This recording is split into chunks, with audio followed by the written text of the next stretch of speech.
Nah, saya akan bacakan buat Bapak Ibu sekalian dari Filipi pasal yang pertama, ayat yang keempat. Filipi pasal yang pertama, ayat yang keempat.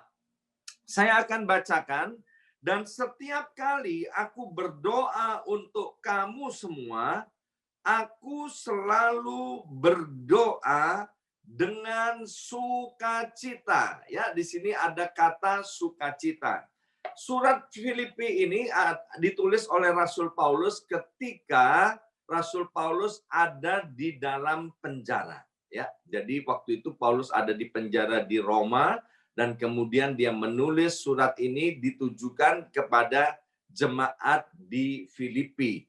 Jadi waktu dia ada di dalam penjara, dia masih bisa bilang, aku selalu berdoa dengan sukacita. Jadi meskipun di dalam penjara, dia berdoa dengan sukacita.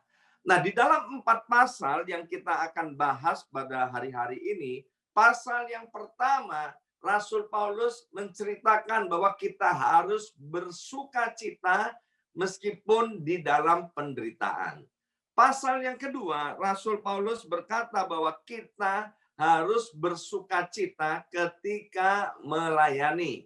Baik melayani di dalam rumah tangga kita, maupun melayani di dalam pekerjaan Tuhan, maupun ketika kita melayani di marketplace.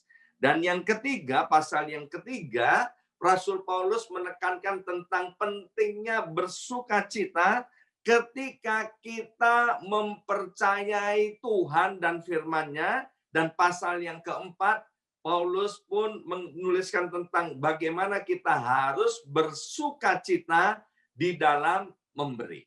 Ya. Nah, mengapa kita harus bersukacita, saudara? Sebab Tuhan itu pengen begini, saudara.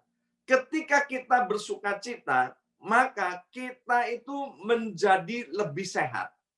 Ya, tidak gampang sakit. Tuhan kepengen setiap anak-anaknya, udah mulai dari Alkitab perjanjian lama sampai perjanjian baru, Tuhan ingin setiap anak-anaknya, setiap orang percaya kepada Tuhan, setiap umatnya, itu menjadi orang-orang yang sehat. Maka itu kemudian di dalam kitab Amsal dikatakan bahwa hati yang gembira itu merupakan obat yang manjur. Bukan sekedar obat, tetapi obat yang manjur. Itu yang pertama, saudara. Pentingnya bersukacita supaya kita ini lebih sehat. Menjadi orang yang sehat, tidak gampang sakit. Yang kedua, kenapa Rasul Paulus menuliskan pentingnya kita untuk bersukacita. Ketika kita bersukacita, kita itu akan melihat hari-hari itu menjadi indah. Ya, kitab Amsal bilang begini, hari orang berkesusahan buruk semuanya, tetapi orang yang gembira hatinya selalu berpesta. Saya berkata kepada Ibu Yongki, saya berkata kepada Kesia, ya, kalau di rumah ini ada sukacita, ya, maka di mana-mana saya bisa melihat bunga. Tapi kalau sudah ada satu aja yang cemberut, entah saya yang cemberut, entah Ibu Yongki yang cemberut, atau Kesia yang cemberut, maka kemudian melihat dunia tiba-tiba semuanya mendung dan menjadi gelap. Ya. Nah, Paulus berkata, bersukacitalah senantiasa dalam Tuhan. Sekali lagi kukatakan bersukacitalah. Dalam terjemahan sederhana Indonesia dikatakan teruslah bersukacita. Ini merupakan perintah. Jadi sukacita itu ternyata bisa dikerjakan, bisa dipilih oleh kita. Bukan soal bisa atau tidak bisa, tapi itu bicara soal mau dan tidak mau. Maka itu satu kali waktu Ibu Yongki ada di dapur, saya peluk dia dari belakang. Dan kemudian saya bilang begini, I love you sayang. Wow, ini sayang. Oh, mukanya merah, saudara ya. Kenapa merah? Kompornya panas ya. Tapi yang jelas saudara ya, Ibu Yongki bisa melihat di mana-mana ada bunga saudara. Maka itu Bapak Ibu sekalian, pesan yang pertama pada pagi hari ini, yaitu kita ini penting sekali untuk bersukacita. Kenapa? Karena Tuhan mau kita sehat. Yang kedua, Tuhan mau kita bisa menikmati kehidupan ini. Ya, Rasul Paulus sudah memberikan teladan, meskipun dia ada di dalam situasi yang tidak enak, dia terus bersukacita. Tahun 2021 kita tidak tahu apa yang terjadi dan apa yang akan terjadi di hari-hari yang ke depan. Tapi bersukacita itu harus menjadi tekad setiap kita. Maka itu kalau ada masalah, ada persoalan, cepat-cepat diselesaikan, saudara. Ya, ketika kita cepat menyelesaikan dan kemudian kita memutuskan seperti Rasul Paulus, dia berdoa dengan sukacita di tengah-tengah penjara, maka dia menjadi orang yang kuat. Jangan sampai, saudara, kita itu menjadikan hari-hari kita menjadi hari-hari yang buruk karena kita mengasihani diri sendiri, karena kita memilih untuk hidup di dalam kesusahan. Kemudian yang kedua, dari Filipi pasal pertama tadi, ayat yang ke-6, saya akan bacakan. Akan hal ini, aku yakin sepenuhnya, yaitu Ia yang memulai pekerjaan yang baik di antara kamu, akan meneruskannya sampai pada akhirnya, pada hari Kristus Yesus. Dalam terjemahan yang lainnya dikatakan bahwa Ia akan meneruskan pekerjaan itu sampai selesai pada hari Kristus Yesus datang kembali. Ya, kalau bicara Tuhan Yesus datang kembali, selalu saya katakan begini, kita harus pakai jari 3, tempelkan di jidat. Ya, kapan Yesus datang kembali? Yang pertama, Yesus bisa datang kembali kepada kita secara pribadi. Itu namanya Yesus datang kembali. Ya, beberapa hari ini kita berdoa untuk Ibu Reni Wijaya, dan kemudian Ibu Reni Wijaya pulang ke rumah Bapak di sorga.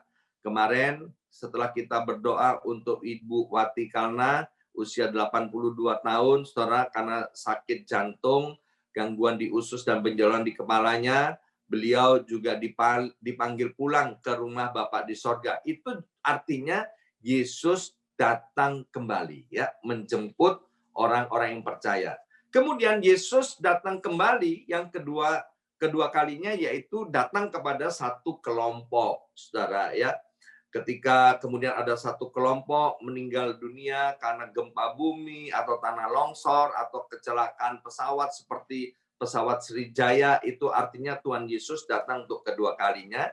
Dan yang ketiga itu benar-benar bicara tentang second coming, di mana orang-orang percaya yang masih hidup diangkat oleh Tuhan dan orang yang mati di dalam Tuhan dibangkitkan dari kematian. Itu juga disebut dengan Yesus datang kembali, saudara. Ya. Nah, firman Tuhan tadi berkata bahwa kalau Tuhan sudah memulai pekerjaan yang baik di antara kita, maka Tuhan akan terus mengerjakannya. Tuhan terus akan menyertai kita sampai selama-lamanya. Yang kedua, Tuhan mau berpesan, berbicara kepada setiap kita bahwa kita jangan sekali-kali, ya, saya ulangi, bahwa setiap kita jangan sekali-kali meragukan kesetiaan Tuhan, ya. Jangan pernah meragukan kesetiaan Tuhan. Tuhan itu bukanlah manusia yang gampang berubah, kadang setia, kadang tidak setia. Tuhan itu tidak berubah dulu, sekarang, dan selama-lamanya. Dia tetap setia kepada kita, saudara. Maka itu Bapak Ibu Saudara sekalian, kalau Tuhan sudah membawa kita melewati masa-masa yang kayaknya tidak mungkin di tahun 2020, dan dia sudah membawa kita ke tahun 2021, percayalah, Tuhan yang sama, yang setia, yang tidak akan pernah meninggalkan kita, yang akan membawa kita keluar dari tahun 2021 dengan kepala tegak. Kenapa? Karena Tuhan menyertai kita. Kita tidak akan keluar dari tahun 2021 dengan kepala tertunduk atau malu dan tersipu-sipu. Maka itu jangan pernah ragukan kesetiaan daripada Tuhan. Terus andalkan Tuhan. Dan yang ketiga dari Filipi pasal yang pertama ayat 21 dikatakan ini yang hampir setiap pagi saya ucapkan di dalam doa pribadi maupun di dalam doa bersama. Karena bagiku hidup adalah Kristus dan mati adalah keuntungan. Jadi di sini dikatakan karena bagiku hidup adalah Kristus dan mati adalah keuntungan. Jadi buat orang-orang yang ada di dalam Tuhan ketika mati itu bukan satu musibah, tetapi itu adalah keuntungan. Mengapa di dalam kitab Yohanes dikatakan bahwa kalau rumah di sorga itu sudah selesai, maka Tuhan akan datang untuk menjemputnya. Ya, mati di dalam Kristus adalah keuntungan karena tutup mata di bumi, buka mata ada di sorga, di tempat yang dimana tidak ada tangis dan air mata. Di sorga itu adalah tempat yang indah dan mulia. Tetapi kalau Tuhan masih memberikan hidup bagi kita, itu artinya agar hidup kita berkarya bagi Tuhan. Hidup kita mempermuliakan nama Tuhan.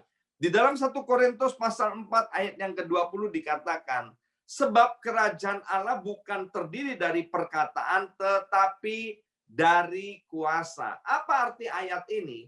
Bahwa bicara soal kerajaan Allah itu bukan omdo, bukan cuman omong doang, tetapi praktek nyata dalam kehidupan. Kalau seperti saya ini, orang yang gundul botak ini, saudara, kemudian saya kemana-mana menawarkan obat penumbuh rambut, ya, itu jangan percaya, itu namanya omdo, omong doang. Nah, kekristenan bukan omdo, saudara.